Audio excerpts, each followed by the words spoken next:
कैसरगंज के बीजेपी सांसद ब्रजभूषण शरण सिंह का बड़ा बयान। मोदी जी ने कलयुग में त्रेता युग ला दिया। अयोध्या विकास प्राधिकरण में आए गोंडा के क्षेत्र के विकास में प्रश्न पर सांसद ने कहा कि इस सृष्टि की उत्पत्ति ब्रह्मा जी से मानी जाती है। पहले सतयुग का नंबर आता है, फिर त्रेता का नंबर आता है, फिर द्वापर का नंबर आता है, तब कलयुग का नंबर आता है। कलयुग तो अभी कई हजार वर्ष है, केवल 5000 वर्ष पूरे हुए हैं। लेकिन हम यह कह सकते हैं कि कलयुग और त्रेता की जो दूरी थी, जो गैप था, उसको मोदी जी ने पूरा कर दिया है।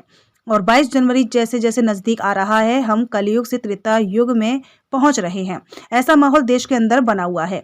विपक्ष द्वारा राम मंदिर को लेकर की जा रही राजनीति पर सांसद ब्रजभूषण ने कहा कि देखिए, ये विचारधारा की लड़ाई है, ये हमेशा रहा है। दैत्य और देवताओं का भी युद्ध हुआ है, और जब राम मंदिर आंदोलन चल रहा था तो आज प्रश्न चिन्ह खड़ा कर रहे हैं। ये वही लोग हैं जो कहते थे कि रामलला हम आएंगे, मंदिर वही बनाएंगे, लेकिन तारीख नहीं बताएंगे। ये कोई अलग लोग नहीं है, ये वही लोग हैं जो तारीख नहीं बताएंगे। तारीख आ गई है तो इनका दर्द जो है वो बदल गया है।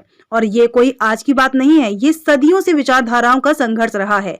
लेकिन जीत हमेशा सनातन की हुई है और सत्य के रास्ते पर चलने वाले की हुई है। 2024 के चुनाव में विपक्ष कहां पर खड़ा होगा अगर इस तरह की राजनीति कर रहा है? इस पर जवाब देते हुए सांसद ने कहा कि विपक्ष इस तरह की राजनीति कर रहा है जैसे वह किसी यूनिवर्सिटी के लीडर हों, विशेष करके दिल्ली यूनिवर्सिटी के लीडर हों, टुकड़े टुकड़े गैंग के लीडर हों। नहीं तो एयर स्ट्राइक पर सवाल, कोरोना पर सवाल, सर्जिकल स्ट्राइक पर सवाल, अर्थव्यवस्था पर सवाल, कोरोना की दवाई पर सवाल, मंदिर का सवाल, सनातन पर सवाल। यह लोग जैसे जैसे उठाते जा रहे हैं, स्वयं पीछे हटते जा रहे हैं, लड़ाई से बाहर होते जा रहे हैं।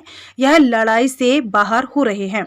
राहुल गांधी की न्याय यात्रा पर बोलते हुए सांसद ब्रजभूषण शरण सिंह ने कहा कि मैंने पहले ही कहा कि एक छात्र नेता को जितनी समझ होती है उतनी समझ भी राहुल गांधी को नहीं है। नहीं तो surgical strike, air strike, Ram मंदिर पर सवाल नहीं उठाते। इंडोनेशिया सहित देश विदेश में राम को अपनाए जाने के मामले पर सांसद ब्रजभूषण शरण सिंह ने कहा कि जिनको परेशानी हो और शर्म हो वह शर्म करें।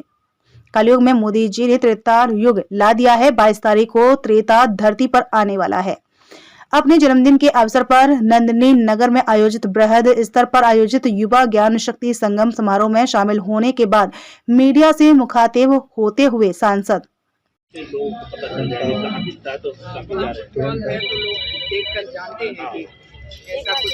बहुत आभारी है मैडम, आपने जो विश्वास आप लोगों के ऊपर है, बड़ी कंपनियों के ऊपर नहीं है। आचार कहाँ घर है?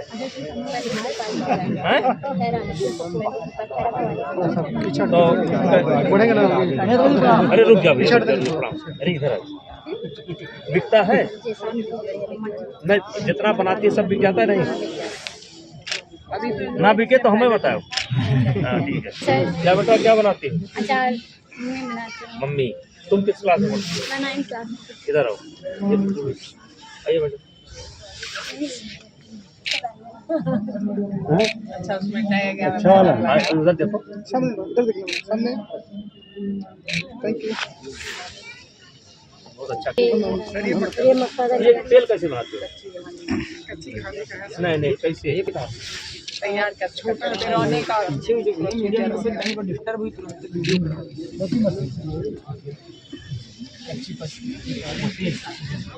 अब पीछे कहाँ से कान तक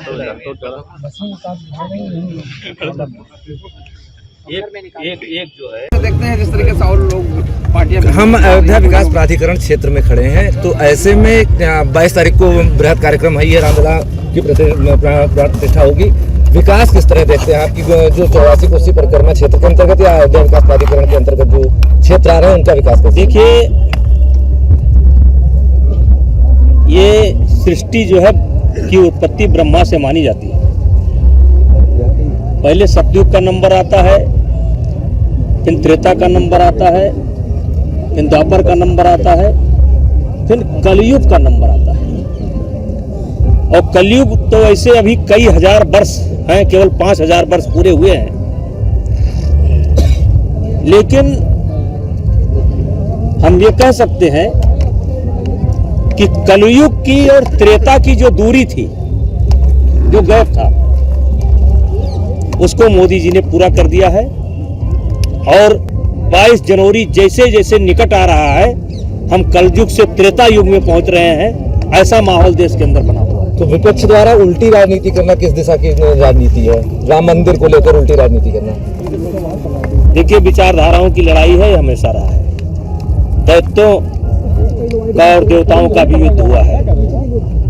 और जब राम मंदिर आंदोलन चल रहा था तो आज जो ये प्रश्न चिन्ह खड़ा कर रहे हैं वो वही लोग हैं जो कहते थे कि राम लला हम आएंगे, मंदिर वहीं बताएंगे, और फिर ये लोग कहते थे तारीख नहीं बताएंगे।